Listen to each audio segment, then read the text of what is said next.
അസ്സലാമലൈക്കും. ജമാൽ കിച്ചണിലേക്ക് സ്വാഗതം. അപ്പോൾ നമ്മൾ സലാഡ് വെട്ടിക്കഴിഞ്ഞാൽ ഇങ്ങനെ കുറേ സാധനങ്ങൾ കിട്ടും കേട്ടോ.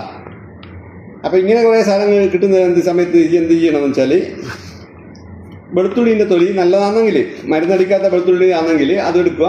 എന്നിട്ട് എന്ത് ചെയ്യുക, ഇതുപോലെ കുറച്ച് സാധനം കിട്ടും. നമ്മളെ ക്യാപ്സിക്കം ഉണ്ടല്ലോ, അത് കിട്ടും. പിന്നെ ബേസിലിൻ്റെ തണ്ട് കിട്ടും.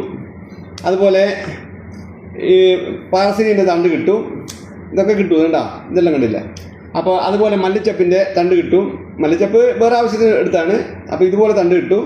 ഇത് നന്നായിട്ട് കഴുകുക. എന്നിട്ട് എന്ത് ചെയ്യുക, വെള്ളത്തിലെടുത്ത് തിളപ്പിക്കുക. തിളപ്പിച്ചിട്ട് എന്ത് ചെയ്യുക, കുടിക്കണ്ട, അത് സൂപ്പിൽ ഒഴിക്കുക, കറിയിൽ ഒഴിക്കുക.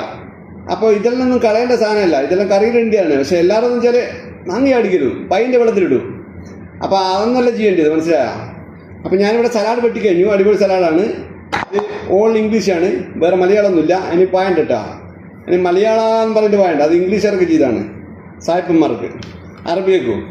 അപ്പോൾ പിന്നെ വേറെ ഒന്ന് പറയാൻ വെച്ചാൽ, റൈഹാൻ ബേസിൽ എന്ന് പറയുന്ന സാധനം ഒരിക്കലും കത്തി കൊണ്ട് വെട്ടാൻ പാടില്ല. അപ്പോൾ ഇതെന്താ ചെയ്യണമെന്ന് വെച്ചാൽ, ഇതിങ്ങനെ മുറിക്കണം. കത്തി കൊണ്ട് വെട്ടിക്കഴിഞ്ഞാൽ കറുത്തു. അപ്പോൾ ഇത്രയേ പറയാനുള്ളൂ. അപ്പോൾ എല്ലാം കഴിഞ്ഞു പരിപാടി. അപ്പോൾ ഇതെന്ത് ചെയ്യാൻ, തിളപ്പിക്കുക. വെളുത്തുള്ളിൻ്റെ തോടും ഉള്ളിത്തോടും ഇട്ടിട്ട് ഇത് ഇടുക. ഇത് നല്ലോണം തിളപ്പിക്കുക, കുറേ വെള്ളം പറഞ്ഞിട്ട്.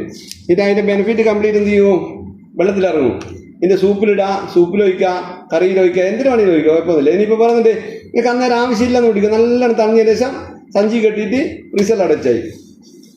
ഫ്രീസറിലൊന്നും വെക്കാൻ നല്ലതൊന്നല്ല, പിന്നെ അങ്ങനെ നോക്കിയാൽ ജീവിക്കാനാവില്ല, മനസ്സിലായില്ലേ?